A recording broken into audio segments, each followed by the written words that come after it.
5. Com o passar do tempo, a saúde do Sr. Earnshaw começou a falhar. Ele fora ativo e saudável, mas sua força o deixou de repente. Tornou-se irritado quando percebeu que estava confinado ao canto da lareira. Incomodava-se por qualquer coisa, e qualquer suspeita de desrespeito à sua autoridade quase o fazia ter ataques.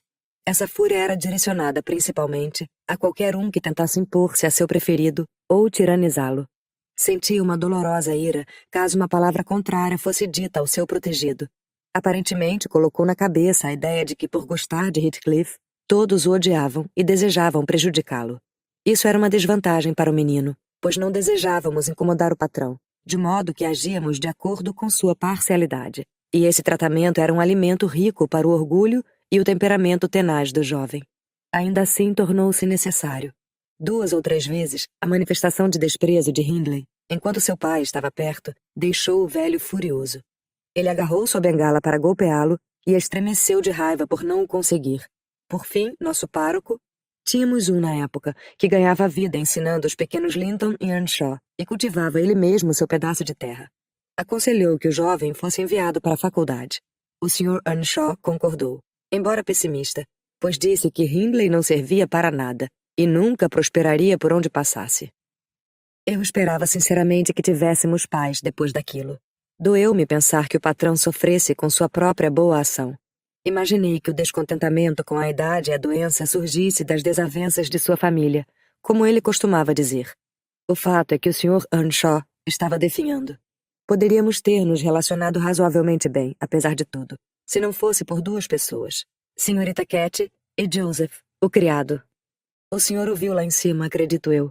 Ele foi, e provavelmente ainda é, o fariseu hipócrita mais enfadonho que já vasculhou uma bíblia para roubar as promessas a si mesmo e lançar as maldições aos seus vizinhos. Com sua habilidade para fazer sermões e discursos piedosos, ele conseguiu causar uma boa impressão no Sr. Earnshaw. E quanto mais fraco o patrão ficava, mais influência Joseph ganhava. Ele era implacável em preocupá-lo com o destino de sua alma e em governar seus filhos com rigidez. Ele o encorajou a considerar Hindley um devasso, e noite após noite, regularmente resmungava uma longa série de contos contra Heathcliff e Catherine, sempre cauteloso em lisonjear a fraqueza de Earnshaw ao colocar toda a culpa em Cat. Certamente ela não tinha modos. Nunca vi uma criança assim antes. Fazia com que todos nós esgotássemos a paciência mais de 50 vezes em um dia. Desde a hora em que acordava até a hora em que ia para a cama, não tínhamos 1 minuto de paz, pensando que Cat aprontaria alguma travessura. Seu espírito rebelde estava sempre em alta, sua língua sempre afiada, cantando, rindo e atormentando todos que não fizessem o mesmo. Era selvagem e perversa às vezes, mas tinha o olhar mais lindo, o sorriso mais doce e os pés mais leves dos arredores. Acredito que ela não tinha mais intenções, pois quando fazia alguém chorar de verdade, raramente não permanecia por perto, e o obrigava a ficar quieto para reconfortá-la. Ela gostava muito de Heathcliff. O maior castigo que poderíamos dar a ela era mantê-la separada dele, e ainda assim, ela foi repreendida mais do que qualquer um de nós por causa dele. Nas brincadeiras ela gostava muito de comandar, usando as mãos livremente e dando ordem aos demais. Fazia o mesmo comigo, mas eu não suportaria bofetadas e ordens. Deixei isto bem claro a ela. Entretanto, o Sr. Earnshaw não entendia as piadas de seus filhos. Sempre foi severo e sério com eles. E Catherine, por sua vez, não tinha ideia de por que seu pai estava mais irritado e menos paciente em sua condição de enfermidade do que em seu auge. As repreensões rabugentas dele despertavam na menina um prazer travesso em provocá-lo. Ela nunca ficava tão feliz como quando todos nós a repreendíamos ao mesmo tempo, enquanto nos desafiava com seu olhar atrevido e suas frases prontas. Catherine ridicularizava as maldições religiosas de Joseph, me provocava e fazia exatamente o que seu pai mais odiava. Mostrava como sua pretensa insolência, que ele considerava real, tinha mais poder sobre Heathcliff do que a bondade dele. O menino faria qualquer coisa que ela quisesse, e apenas faria a vontade dele, do patrão, quando fosse conveniente.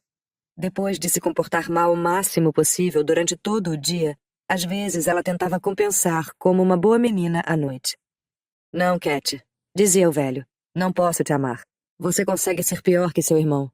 Vá, faça suas orações, filha, e peça perdão a Deus. Sua mãe e eu ainda lamentaremos ter te posto no mundo. Isso a fez chorar no início. Entretanto, ela endureceu ao ser continuamente repelida. Cat debochava caso eu a aconselhasse a dizer que sentia muito por suas faltas e a implorar para ser perdoada.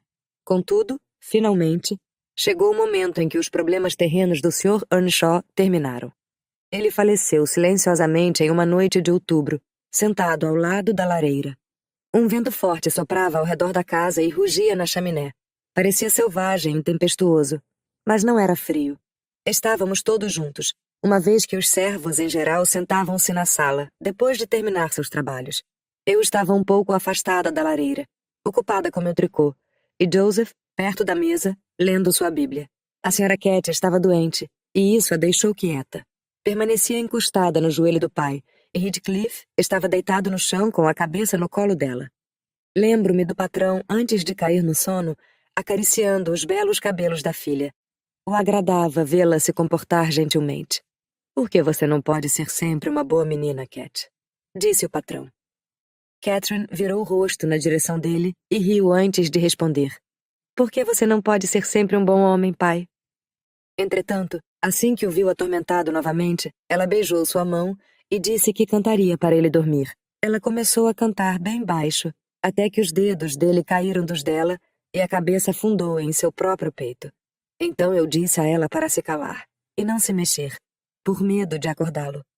Todos nós ficamos mudos como ratos por meia hora inteira, e ficaríamos por mais tempo se Joseph, tendo terminado seu capítulo, não tivesse se levantado dizendo que deveria acordar o patrão para as orações e para dormir. Ele deu um passo à frente, chamou-o e tocou seu ombro, mas ele não se mexeu. Então pegou a vela e olhou para ele.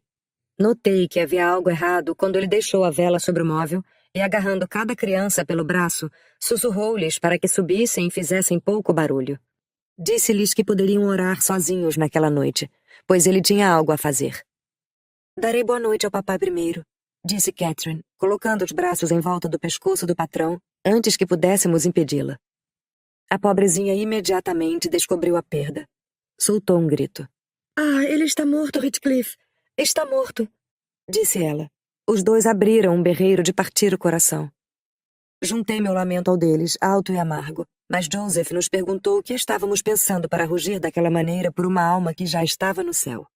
Disse-me para colocar minha capa e correr para Gimmerton, para que buscasse o médico e o pároco. Não consegui pensar, naquele momento, na utilidade de nenhum dos dois. No entanto, fui. Enfrentando o vento e a chuva, trouxe o médico de volta comigo. O outro disse que viria pela manhã. Deixando Joseph para explicar as coisas, corri para o quarto das crianças. A porta estava entreaberta e vi que não estavam dormindo, embora já passasse da meia-noite. Estavam mais calmos e não precisavam de mim para consolá-los. As pequenas almas confortavam-se mutuamente com palavras melhores do que as que eu poderia lhes dar. Nenhum pároco no mundo jamais imaginou o céu tão belamente como eles em sua conversa inocente.